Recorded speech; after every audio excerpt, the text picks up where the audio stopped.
नरेंद्र मोदी प्रधानमंत्री पद की शपथ लेंगे। तस्वीरें लगातार सामने आ रही कि नर समाज जिन्हें आमंत्रित किया गया है वो भी खुशी मनाते नजर आ रहे हैं। अरविंद जयतिलक जी, सवाल वही था कि मैं तो कैबिनेट मंत्री रह चुका हूं, एमओएस की उम्मीद क्या करूं, यही डर धर्मेंद्र जी जाहिर कर रहे थे और यही कांग्रेस की तरफ से भी अंशु जी जाहिर कर रहे थे। देखिए, एनसीपी में जिस तरह से उनको करारी शिकस्त मिली है महाराष्ट्र में, उसकी एक अपनी अंतर कथा है। और दूसरी महत्वपूर्ण चीज की सुनील तटकरे साहब स्पष्ट कर दिए हैं कि जो लोकसभा से चुन करके गए हैं उन्हें मंत्रालय दिया जाए, न कि राज्यसभा के।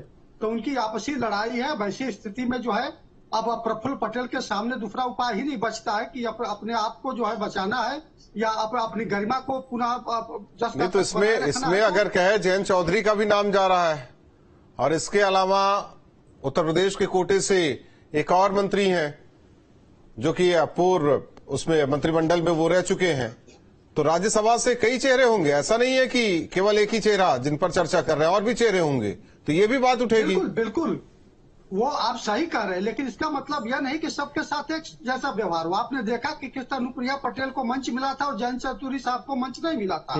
यानी उसके अपने जो है राजनीतिक निहितार्थ है, अपने क्षेत्र में जो है जिसकी वक्त है उसके हिसाब से जो है रणनीति भाजपा जो है तैयार करती है। अब कहा तो जा रहा है कि जयंत चौधरी को इसलिए मंच पर नहीं बैठाया गया कि भारतीय जनता पार्टी के तमाम जो जाट नेता इसके खिलाफ थे, वो नहीं चाहते थे कि पश्चिमी उत्तर प्रदेश में जयंत को इतना महत्व दे दिया जाए कि भविष्य का में अगर कहीं वो पलटी मारे तो भाजपा के लिए संकट उत्पन्न हो जाए। तो उसकी अपनी एक अंदरूनी राजनीति है, उसको भी भारतीय जनता पार्टी ध्यान में रख करके कर रही है। लेकिन इससे एक बात तो स्पष्ट है कि मोदी जी झुकते हुए नहीं दिख रहे हैं। यानी जिसको वो चाहेंगे उसी को मंत्रालय, चाहे वो एमओएस दे चाहे कैबिनेट दे, इतना तो स्पष्ट हो गया। ये तो देखिए, ये तो पीएम के विवेक पर होता है, वो किसको शामिल करें, किसको दें, किसको ना दें, ये तो उनका नैतिक कर्तव्य होता है। लेकिन सवाल तो उठेगा अंशु अवस्थी जी, सवाल तो उठेगा ही उठेगा। और ये हमें लगता है कि सब कुछ सही रहा, 5 साल तक सरकार चली, तो 5 साल तक ये सवाल उठेगा। किसी को कुछ नहीं मिला, किसी को मिल गया, कोई भाई हाल ना हो जाए कहीं खुशी कहीं गम। आप देखिए, देखते जाइए। हम तो, हमारा कहना सिर्फ ये है कि जो बीजेपी के साथी बोल रहे थे कि जहां इनकी सरकारें हैं वहां ये लागू करें, फिर एक तरफ ये कहते हैं कि लागू किया तो वित्तीय भार बढ़ गया। हमने जो न्याय की बात की है वो देश के आम आदमी के बारे में बात की है। आप राज्य और केंद्र सरकार, बिना केंद्र सरकार के सहयोग के संभव ही नहीं है। क्या देश के सिर्फ उद्योगपतियों का अधिकार इस सरकार पर है कि 16 लाख करोड़ रुपया माफ कर देते हैं, और आपको आम आदमी की कोई चिंता नहीं? किसानों के कर्ज माफी पर कहते हैं प्रधानमंत्री जी कि उनकी आदत खराब हो जाती है। तो ये जो तमाशेबाजी चल रही है कि मैं कैबिनेट मंत्री था, अब मैं राज्य, अभी ये सब देखते जाइए आप। और हम तो ये कहते हैं कि अगर ये एक बार में हार जाते राहुल जी तो इनके लिए नहीं, ये रोज तिल कर हारेंगे। आप देखिएगा, तिल कर हारेंगे। और ये सरकारें महीने, 2 महीने, 3 महीने के ऊपर नहीं चला सकते। एक तानाशाह जो सिर्फ उद्योगपतियों के लिए काम करता है, वो 3 महीने के ऊपर ये सरकार नहीं चला सकता। ये सरकार नहीं चल सकती। चलिए जवाब ले लेते हैं। नहीं, एक चीज, अब तो तानाशाह ना कहिए ना, बीजेपी की सरकार थी तो तानाशाह कह सकते हैं, अब एनडीए की सरकार है, तानाशाह ना कहिए। ये आप तय करेंगे कि हम क्या कहेंगे। नहीं, जो किसानों के लिए दीवाले लगवाए, कीले लगवाए, दिल्ली आने से रोके, किसानों को खालिस्तानी आतंकवादी बताए, संविधान समाप्त करने की बात जिनके लोग करें, वो तानाशाह नहीं तो और क्या है? वो शरद जी से जवाब ले लेते हैं। अंशु जी, रोकना चाहूंगी आपको। शरद जी, देखिए, अंशु जी की ओर से आरोप लगाए जा रहे हैं। इन आरोपों को मैं उन शब्दों में बयां करना चाहूंगी जो कहीं ना कहीं बीजेपी के लिए मुसीबत भी बन सकते हैं। कुछ ऐसी चीजें हैं, कुछ ऐसे मुद्दे हैं जो बीजेपी ने सोचा था कि तीसरे कार्यकाल में आने से पहले उनके बारे में प्लानिंग की गई थी। चाहे बात जातिगत जनगणना को लेकर की जाए कि वो नहीं की जाएगी, और विपक्ष इस बार मजबूत है, तो ऐसे में जो दबाव यहां पर बनता इस बार दिखाई देगा। बीजेपी उसे किस तरीके से टैकल करती है, क्योंकि एक बड़ी चीजें हैं, चाहे अग्निवीर योजना को लेकर बात करें हम। देखिए, मैं इसीलिए ये बात बार बार कह रहा हूं कि जो ये कह रहे हैं हमको, ये सबसे पहले उसको अपने यहाँ लागू करके दिखा दें। ये एमएसपी जो है, इनके 3 राज्य हैं, वहां सबको एमएसपी दे देना चाहिए, उसमें कोई दिक्कत नहीं है, कोई बंदिश नहीं है। कोई भी राज्य जनगणना और अग्निवीर को लेकर क्या रहेगा? देखिए, राज्य जो जनगणना के लिए जो सर्वे के लिए हम तैयार हैं, बिहार में सर्वे हमने करवाया था, कर्नाटक में इन्होंने सर्वे कराया, और जो डीके शिव कुमार साहब कह रहे हैं कि मैं इसको छपने नहीं दूंगा, उनका स्टेटमेंट है ओवर माय डेड बॉडी, वो उन्होंने कह दिया मैं इसको नहीं आगे आने दूंगा, इसको वहां पब्लिश करवा दें, वहां तो सर्वे हो चुका है, ये उसको तुरंत ही सार्वजनिक कर दें, उसको पब्लिक में ले आए, पब्लिक डोमेन में, किसने इनको रोका है? लेकिन यह है कि परोपदेश कुशल बहुतेरे साहब, आप हमें उपदेश दे रहे हैं, उनको अगर आप अपने यहां लागू कर दे तो उसके बाद दबाव और बन जाएगा। तो ये तुरंत ही वहां कर दे, जहां इनके राज्य हैं, जहां विपक्ष की सरकारें, वहां सबको तुरंत सर्वे करा देना चाहिए, किसी ने नहीं इनको रोका है। इन सब राज्यों में तुरंत एमएसपी लगा दे, बंगाल में तुरंत एमएसपी लगा दे, आप लगाइए, किसने आपको रोका है? डीएमके तमिलनाडु में वहां एमएसपी लगा दे, केरल में इनकी सरकार है वहां एमएसपी लगा दे, किसी ने इनको नहीं रोका है। लेकिन यह है कि साहब वो आप हमें ये कानून बता रहे हैं, अरे साहब आप इसको अपने यहां तो लागू करके दिखा दीजिए। आपके यहां जैसे ही आपकी सरकार बनती है वहां टैक्सेस बढ़ जाते हैं, वहां वैट बढ़ जाता है, लेकिन आप हमें बता रहे हैं कि आप इसको कर दीजिए। हमने तो 16 करोड़ नौकरियां दी थी, जो एम्प्लॉय ईपीएफ में जो रजिस्ट्रेशन होता तभी होता है जब नौकरी होती है। 16 करोड़ ईपीएफ में रजिस्ट्रेशन। उनका कहना सरकारी नौकरी नहीं, जो पद है वो भरे नहीं जा रहे हैं। चलिए, आप सभी हमारे साथ बने रहिए। इसी बीच दर्शकों को एक बड़ी खबर हम बता देते हैं। बड़ी खबर, मेहमानों का राष्ट्रपति भवन पहुंचना शुरू हो चुका है। शपथ ग्रहण में बस कुछ ही पलों का वक्त अभी बाकी है। देखिए, शाम 7:15 पर पीएम पद की शपथ लेंगे नरेंद्र मोदी।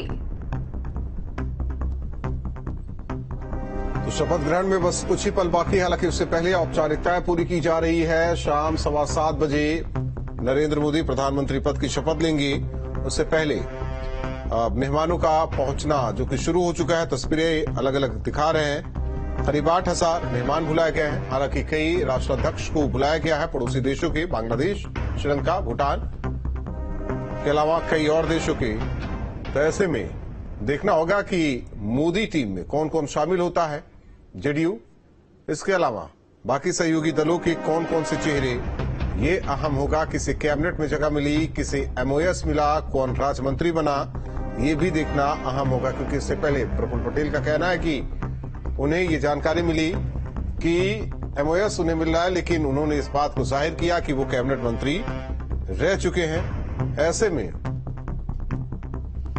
तो बिल्कुल देखिए, G20 के तर्ज पर यहां पर तैयारियां की गई हैं और अब इंतजार है 7:15 का। तब तक हम चलते हैं, जो हमारे साथ अतिथिगण मौजूद हैं। लेकिन उससे पहले एक खबर आपको हम बता दें। देखिए, बड़ी खबर आपको हम बता रहे हैं। नरेंद्र मोदी तीसरी बार लगातार पीएम पद की शपथ लेने वाले हैं और इसी को लेकर हमने बीजेपी से राज्यसभा सांसद सतीश चंद्र दुबे से खास बात की। इस दौरान उन्होंने मोदी कैबिनेट में शामिल होने पर धन्यवाद भी दिया। हमारे साथ सतीश चंद्र दुबे जी हैं, राज्यसभा सांसद हैं, पंचायत अध्यक्ष से ये अपनी राजनीति को शुरू किए थे और अब मंत्रिमंडल में शपथ लेने के लिए जा रहे हैं। सबसे पहले बधाई हो आपको। आपको भी। कब फोन आया और उसके बाद कितनी खुशी हुई?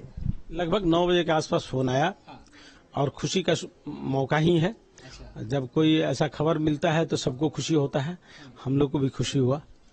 दुबे जी, आप जमीनी कार्यकर्ता भी हैं, इस बार का लोकसभा चुनाव हुआ, आप मतलब कहे तो अप्रत्यक्ष रूप से प्रत्याशी थे, तमाम तरीके की चीज से लगे हुए थे, जिस तरीके से प्रत्याशी काम कर, कह सकते हैं कि बीजेपी जो है इसका ही जो है सिला दिया है। देखिए, भारतीय जनता पार्टी ही ऐसा पार्टी है जिसमें काम करने वालों को, मेहनत करने वालों को मौका हमेशा पार्टी ने दिया है और आज कार्यकर्ता होने के नाते, भारतीय जनता पार्टी के काम करने के नाते ये अपने आप को गौरव का विषय है कि एक राष्ट्रीय बहुत बड़ा पार्टी, विश्व का सबसे बड़ा पार्टी के एक कार्यकर्ता होने के नाते जो काम करने का मौका मिला है। और बीजेपी ही एक ऐसा पार्टी है जिसमें काम करने वालों को जगह दी जाती है। बिल्कुल, काम करने वालों की जगह दी जाती है। ब्राह्मणों से आप ही प्रतिनिधि ब्राह्मण से कर रहे हैं, ब्राह्मण चेहरा आप ही को बनाया गया प्रतिनिधि, तो कितनी बड़ी चुनौती होगी ये? देखिए, हम कभी अपने आप को कास्ट लाइन पे नहीं घेर के रखा, हमने सबके साथ काम करने का मौका मिला है और सबके साथ रह के मिलजुल के काम करते हैं, हमेशा आगे भी करते रहेंगे। बिल्कुल। देखिए, जिम्मेदारी तो अब देश की होगी आपकी, लेकिन बिहार से आप आते हैं तो बिहार की प्राथमिकता हो जाता है कि जहां से हम आते हैं तो वहां की थोड़ी सी प्राथमिकता अलग होती है। तो बिहार के लिए क्या बेहतर होगा इस बार? देखिए, पूरे देश में बेहतर होगा, उसमें बिहार भी बेहतर होगा। और मोदी जी की सरकार में विकास की किरणें उस जगह तक पहुंची है जहां पहले नहीं पहुंचा था, उसको और मजबूती से प्रदान करने की जरूरत है, प्रदान करेंगे हम लोग। अच्छा जी, एक आखिरी सवाल है, पर्सनली सवाल है ये, क्या इस बात का एस्पेक्ट था कि वाकई जो मंत्रिमंडल को लेकर चर्चा हो रही है, सुबह को फोन आता है, मोदी जी चाय पर बुलाते थे, क्या इस बात का एहसास हुआ था? क्या समय भी आ सकता है फोन? देखिए, कार्यकर्ता होने का साथ साथ एक अंदर तो था ही, लेकिन उतना ही ये नहीं था कि हो ही जाएगा, लेकिन था कि अच्छा काम करने का रिजल्ट अच्छा मिलता है। और एक कार्यकर्ता होने के नाते तो हर आदमी को उम्मीद होता है, मेरी भी उम्मीद थी। वीडियो जर्नलिस्ट सुमित के साथ अमित चौधरी। अरविंद जी, लगता है बिहार फायदे में रहने वाला है।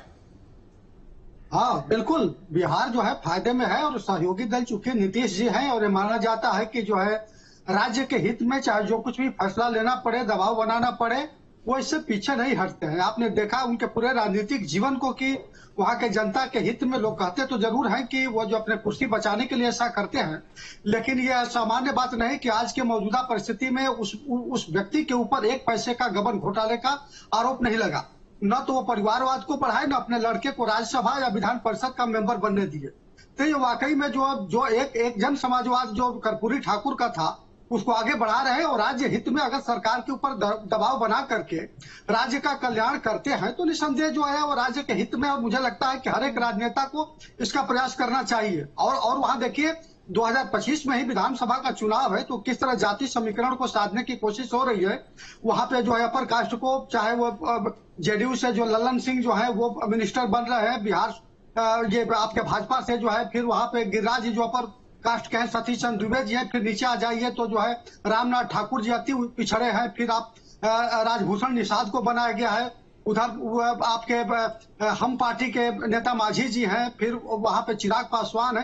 तो एक जातीय गोलबंदी के तौर पर भी जो है कहीं ना कहीं नीतीश जी की रणनीति और भाजपा की रणनीति मिल करके 2025 के किला को फतह करने की कोशिश में है।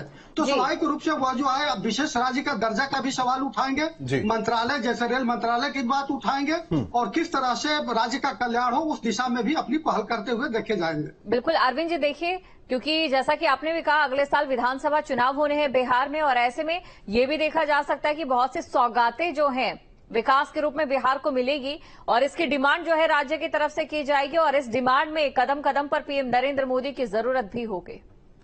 और उस दिन नीतीश ने भी अपनी दिल की बात जाहिर कर दी थी मोदी के सामने। हाँ बिल्कुल राहुल जी, देखिए झारखंड के अलग होने के बाद बिहार की जो आर्थिक स्थिति बहुत अच्छी नहीं है, उसमें भी उन्होंने जो है नैतिकता के आधार पर जो शराबबंदी कर दिया, उससे भी रेवेन्यू काफी कम हुआ है। उत्तरी बिहार पूरा बाढ़ से चला जाता है, दक्षिणी बिहार सूखा से चला जाता है। तो विशेष पैकेज की, हालांकि विशेष राज्य का दर्जा मिलना तो बड़ा मुश्किल है क्योंकि उसके अपने एक पैरामीटर होते हैं, फिर अन्य राज्य भी मांग करने लगेंगे, लेकिन जो है मुझे लगता है कि विशेष पैकेज जो है बिहार को दिया जा सकता है। और नीतीश जी बड़े सुलझे हुए। और दूसरा देखिए, दूसरा ये कि एनडीए की सरकार और वहां नीतीश खुद मुख्यमंत्री, तीसरा ये कि सभी के सहयोग के साथ बिहार का डेवलपमेंट हो। ये भी देखना होगा कि ऐसा ना हो कि सांसद बने और दिल्ली में बैठे रह गए और मंत्री पद भी लिया। उन्होंने ये भी देखना होगा आने वाले दिनों में। लेकिन धर्मेंद्र जी, आपको लगता है आने वाले दिनों में बिहार आग दिखाएगा या फिर आंध्र की तरफ से आग दिखाया जाएगा बीजेपी को? आपने खुद ही अभी दिखाया कि किसान नेता, देश के महान किसान नेता चौधरी चरण सिंह के पौत्र जयंत चौधरी जी के साथ इन्होंने मंच पर, क्या कारण थे, कैसे थे, लेकिन जो दुर्व्यवहार हुआ उनके साथ एक तरह से उन्हें स्थान नहीं दिया गया। तो ये सारे किसानों के प्रति इनकी भारतीय जनता पार्टी की सोच दर्शाती है। नहीं, इसीलिए तो कैबिनेट में जगह दी जा रही है। नहीं, ठीक है, कैबिनेट में जगह देना ठीक है, लेकिन कैबिनेट में क्या देते हैं, कितना पावर रहता है, क्या काम लेते हैं कैबिनेट में, तो किस तरह से मोदी जी कैबिनेट काम होता है सबने देश ने देखा है। दूसरी महत्वपूर्ण बात है कि ये मोदी जी का जो अपना पूर्ण बहुमत नहीं है, ये बड़ी कमजोर सरकार है। अब इनको दूसरे के भरोसे रहना पड़ेगा। अब दूसरे के भरोसे में भी जैसे विशेष रूप से नीतीश कुमार जी और आदरणीय चंद्रबाबू नायडू जी का उल्लेख करेंगे, तो हमारी जो मांगे रही कमोबेश, जैसे अग्निवीर योजना, समाप्त करने की बात हो या जाति जनगणना की बात हो, इस पर नीतीश जी वो तो देखना होगा ना कि कॉमन मिनिमम प्रोग्राम क्या है एनडीए के बीच में, सभी दलों के बीच में। हाँ, इस पर अभी तक उन्होंने स्पष्ट नहीं किया है। विशेष राज्य की मांग हो, वैसे चंद्रबाबू नायडू जी की कुछ मांगे हैं जो अच्छा धर्मेंद्र जी, एक मजबूत विपक्ष के तौर पर आप लोग संसद में बैठेंगे और इसी से जुड़ा मेरा ये सवाल आपसे रहने वाला है। अभी कई सत्र सामने आएंगे, सपा की भी कुछ प्राथमिकताएं होंगी, विपक्ष की कुछ प्राथमिकताएं होंगी। अब इस बार वो वाला गेम नहीं चलेगा कि हम हो हल्ला करेंगे और संसद से बाहर हो जाएंगे, जो मुद्दे हैं अधर में लटक जाएंगे। अब ऐसे में अगर आप लोगों की ओर से जो तमाम चीजें कही जाती हैं, करी जाती हैं, उनका एक लेखा जोखा सही तरीके से ना दिखाई दे तो जनता भी सवाल पूछेगी। और ऐसे में प्राथमिकताएं क्या रहेंगी सपा की? देखिए, सपा की प्राथमिकताएं जो जनता की प्राथमिकताएं हैं, उन्हीं को लेकर के संसद में सरकार को आईना दिखाने का काम समाजवादी पार्टी और इंडिया गठबंधन करेगा। अब सवाल ये है कि जो आप कह रहे हैं कि आपको हल्ला करके बाद आप पिछला पूरा ट्रैक रिकॉर्ड देख लें, सरकार किस तरह तानाशाही से उन्होंने चलाने का प्रयास किया, चाहे राज्यसभा हो चाहे लोकसभा हो, जिसने भी आईना दिखाया। नहीं, विधानसभा में तो नहीं चला पाए ना, सवाल उठाने का काम। विधानसभा में भी आप लोगों की अच्छी खासी तादाती दीपशिखा का संदर्भ विधानसभा से भी है कि जो तस्वीरें आप लोगों की विधानसभा से सामने आई, कहीं ऐसा ना हो कि लोकसभा से भी वैसी तस्वीर आए। नहीं, हम कह रहे सवाल पूरा जवाब सुन लिया करिए। किस तरह से संसद के अंदर और या चूंकि भारत सरकार का गठन हो रहा है, किस तरह भारतीय जनता पार्टी के साथी राज्यों की तरफ घुमा रहे थे, तमाम जो बुनियादी सवाल उसको कह रहे थे राज्य पूरा करें।